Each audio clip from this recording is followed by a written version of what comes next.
Deficit, schmeficit. To hear some Democrats tell it, Republicans can just stuff it. No big stink because not as much red ink.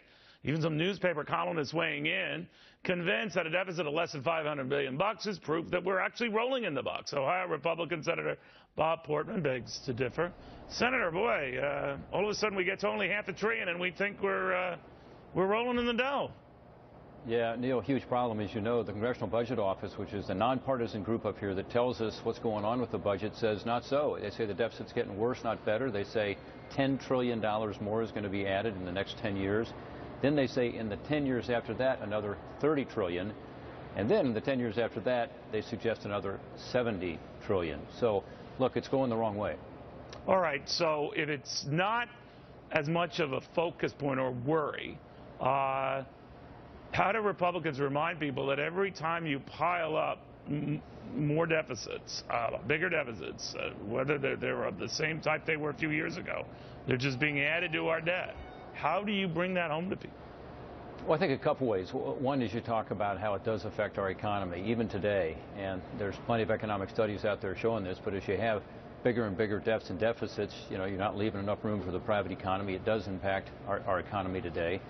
And we need to do a better job of explaining that. And then second, we've got to talk about our kids. I mean, they're getting left saddled with this. And I think most Americans do not believe that their children and grandchildren ought to be left paying for the excesses of our generation. And you know, do you ever get the feeling, though, Senator, that people come back at you and say, blah, blah, blah, you know, we'll worry about it later on. And now we've had this type, that's the way I can compare this, is we're in the eye of the storm. It's passing over relatively calm. And to your point, we know that this is going to accelerate and get worse in future years as our generation starts retiring and the like. But it falls on deaf ears.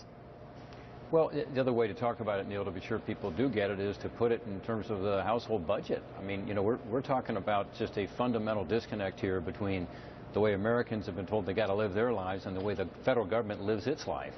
And people have to understand that, you know, they would be bankrupt if they did what the federal government does, which is to spend way more than it takes in every year. And by the way, we've also got to make the argument better. It's not about taxes. In other words, we've got tax revenues going up during this period we're talking about, actually to historic levels. And yet, because the spending so far outpaces the tax revenue, there's no way to catch up. Under the income tax, it's actually not possible to catch up with the spending that's going to be occurring in 25, 30, 35 years from now. So we just got to make, you know, it's an obvious point to anybody who has to keep a family budget or is trying to run a small business.